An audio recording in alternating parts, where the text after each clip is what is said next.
श्री गणेशाय नमः। तव तत्वं न जानामि कीदृशोषि महेश्वर यादृशासि महादेव तादर्शाय नमो नमः। सर्व दर्शक मित्रों सुप्रभात, जय श्री गणेश। भगवान भोळानाथने जगतनी अंदर कोण एवो जीव छे सनातन संस्कृतिमां પાંગરેલો जे भगवान भोळानाथનો परिचय जेने ना होय। चपटी भभूत में है खजाना कुबेर का, એવું કહેવાય કે જેનું શરણ લેવાથી શિવે ભક્તિ શિવે ભક્તિ શિવે ભક્તિ ભવે ભવે અને ભવે ભક્તિ ભવે ભક્તિ ભવે ભક્તિ સદા શિવે। આંખ ખુલે અને ઓમ નમઃ શિવાય મંત્રનો જાપ ચાલુ થાય રાત્રિ દરમિયાન જ્યારે ઊંઘ આવે અને એવા સમયે ઊંઘતા પહેલા નિંદ્રા સમાધિ સ્થિતિ ઓમ નમઃ શિવાય મંત્ર બોલતા બોલતા નિંદ્રા આવી જાય। મિત્રો, આ જીવનને જીવવું કહેવાય। સવારમાં ઉઠીએ ત્યારથી માંડી અને રાત્રે ઊંઘીએ ત્યાં સુધી સામાન્ય રીતે ત્રિકાળ, ત્રણ કાળને આપણે વિશેષ પ્રાધાન્ય આપીએ છીએ।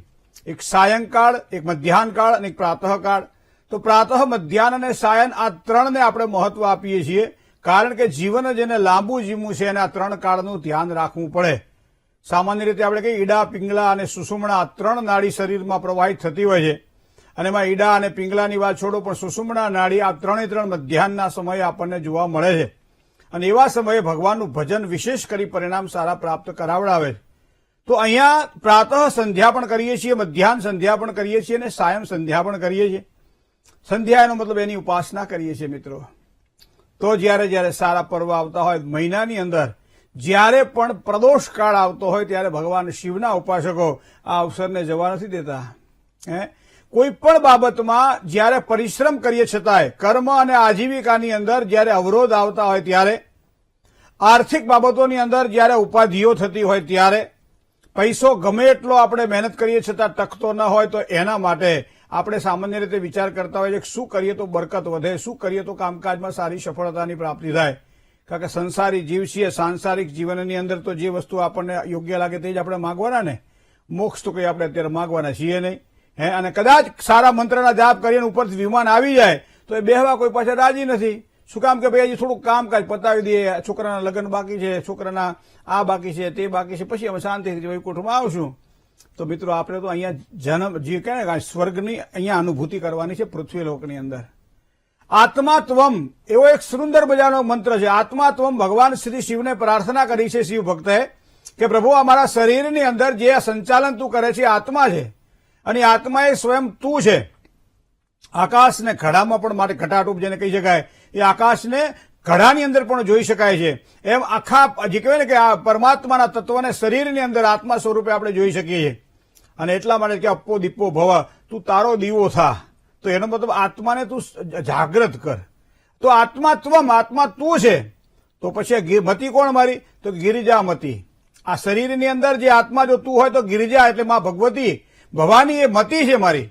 તો ગિરિજામતી સહચરા, પાછું બંનેનું સાહચર્ય છે, આત્માનું અને બુદ્ધિનું સાહચર્ય છે મિત્રો। અને પ્રાણા શરીરમ ગૃહમ, the body as a temple of the God.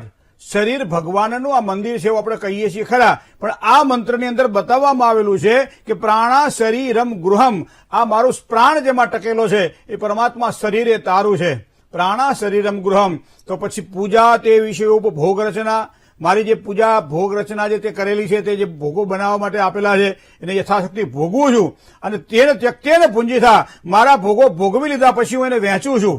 મતલબ મારી પાસે સંગ્રહ કરતો નથી અને એ જ તારી પૂજા છે। પૂજા તે વિષયોપભોગ રચના, અને કદાચ વધારે ખવાઈ ગયો અને માણસ કેમ શાંતિથી નિરાંતનું ઊંઘી જાય તો એ સમાધિ છે।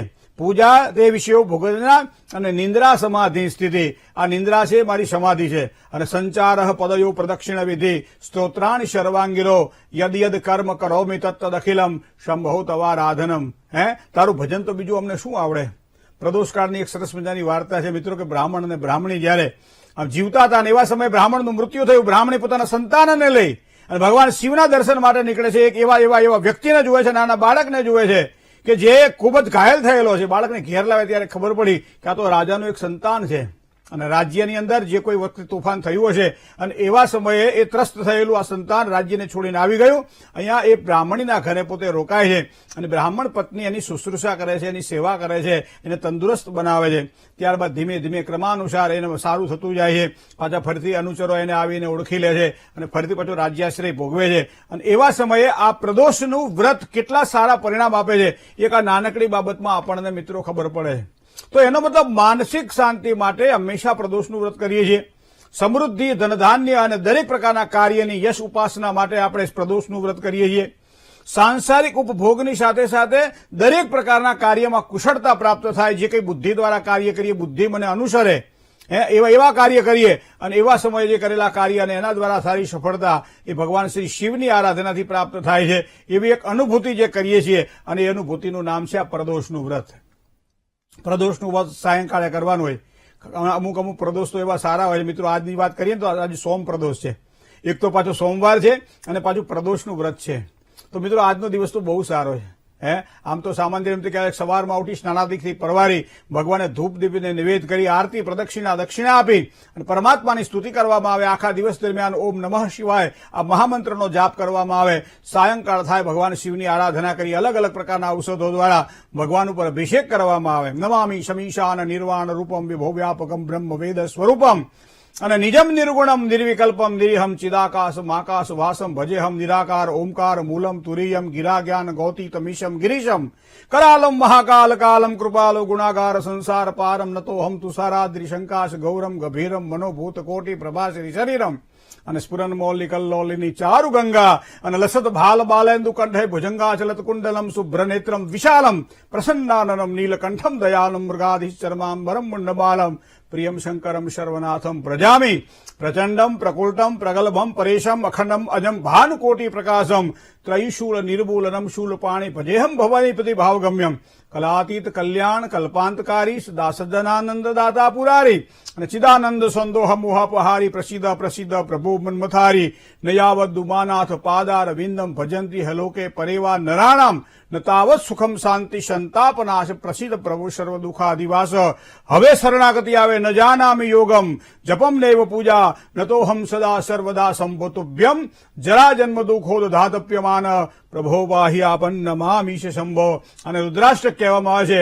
રુદ્રાષ્ટકમિદમ પ્રોક્તમ વિપ્રેન હરતોષય એ પઠંતી નરા ભક્ત્યા તેષામ શંભુ પ્રસિદ્ધતી. ભગવાન ભોળાનાથને મિત્રો જો જાણવા હોય ને તો આ એક સ્તોત્રનું પારાયણ જો તમને આવડી જાય તો ખૂબ જ એમ કે ભગવાન ભોળાનાથની અસીમ કૃપા આપણા ઉપર પ્રાપ્ત થાય છે. અને એમાં ધીમે ધીમે દૂધથી અભિષેક થતો હોય, ભગવાન ભોળાનાથના સાનિધ્યમાં બેઠા હોઈએ, શિવલિંગ ઉપર દ્રષ્ટિને સ્થિર કરી બાજુમાં સરસ મજાનો એક ઘીનો દીવો જલજલતો હોય, બાજુમાં અગરબત્તીનો ધૂપ હોય, પવિત્ર વાતાવરણ હોય, શાંત ચિત્ત હોય અને એવા સમયે ચિત્તને હરનાર ભગવાન ભોળાનાથની ઉપાસના આજના દિવસ માટે કરીએ ના તો દરેક પ્રકારના કોઈ પણ પ્રકારના એવા જે કર્મ કહેવાય ને નથી કે જે બળી ખાખ ન થઈ જાય. આપણે એમ કહીએ કરેલા કર્મના બદલા દેવા પડે, પણ ભગવાન ભોળાનાથનું સાનિધ્ય મેળવવામાં આવે તો આમ મોટો ઢગલો હોય અગ્નિનો અને એની અંદર જેમ જે વસ્તુ નાખો એ બધું બળી જાય. એમ કહે છે પાપને પણ બાળવાની શક્તિ જેનામાં છે.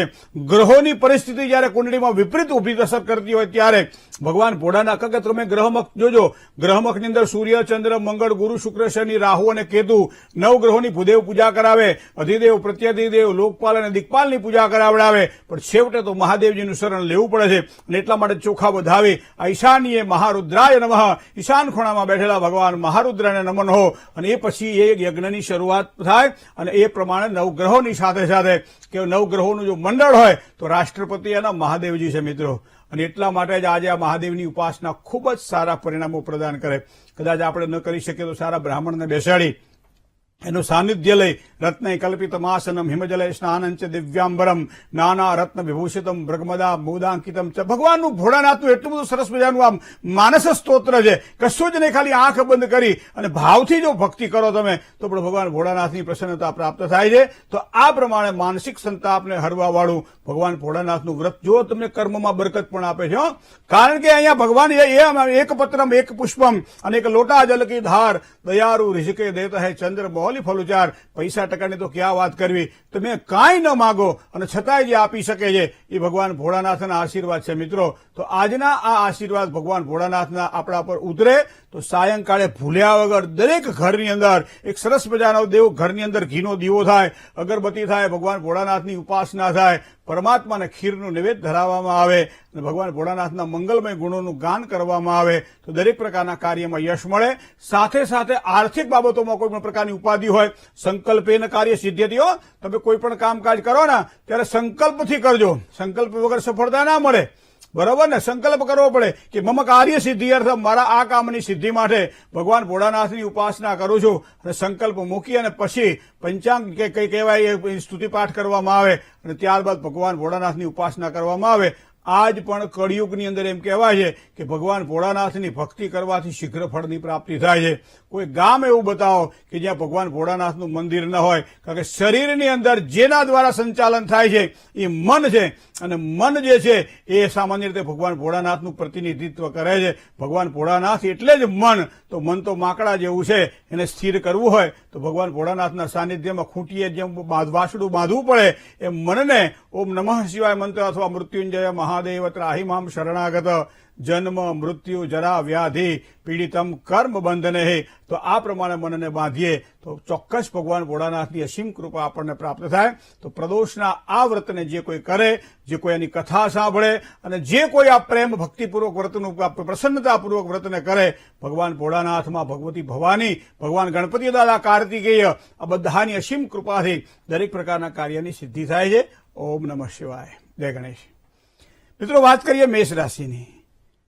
અલય અક્ષર છે તો મેષ રાશિવાળા જાતકો માટે આજનો દિવસ કેવો રહેશે? તો મેષ રાશિના જાતકોને સામાન્ય રીતે માનસિક શાંતિનો અનુભવ થાય એવા યોગ આજના દિવસ માટે બની રહ્યા છે. કદાચ ખર્ચનું પ્રમાણ આજના દિવસ માટે વધી શકે તેવી સંભાવનાઓ છે. નોકરિયાત વર્ગને પ્રગતિમાં સારા યોગ બની રહ્યા છે. વ્યવસાયની અંદર પણ ધનલાભની સંભાવનાઓ આજના દિવસ માટે છે. કાર્યકાળમાં આજનો દિવસ તમારા માટે આ પ્રમાણે ખૂબ જ શ્રેષ્ઠ માનવામાં આવે છે. વાત કરીએ વૃષભ રાશિની. બબો અક્ષર છે તો વૃષભ રાશિવાળા જાતકો મને આજે થોડીક માનસિક પરેશાની રહે તેવી સંભાવનાઓ આજના દિવસ માટે દેખાય છે. સમય આજનો એવો છે કે કામકાજ ગમે એટલું કરો, મહેનત ગમે એટલી કરો, પણ છતાં પ્રસન્નતા તમારા ચહેરા પર આજે જોવા મળશે. ધંધાની અંદર તો સામાન્ય ફાયદો આજે દેખાઈ જ રહ્યો છે. નાણાકીય તંગી પણ અનુભવાય એવા યોગ આજના દિવસ માટે બનાય. તો નાણાકીય તંગીને દૂર કરવી હોય તો ભગવાન ભોળાનાથનું સાનિધ્ય કેળવો, મંદિરમાં જાઓ, અભિષેક કરો, પૂજા કરો, ભગવાન ભોળાનાથના દર્શન કરો, કાર્ય સરળ બને. હવે વાત કરીએ મિથુન રાશિની.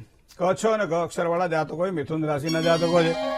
મિત્રો, જેટલો પુરુષાર્થ કરશો એટલો જ તમારા માટે ફળદાયી બનવાનો છે. જેટલી મહેનત કરો એટલું પરિણામ તમને આજે સારું પ્રાપ્ત થશે.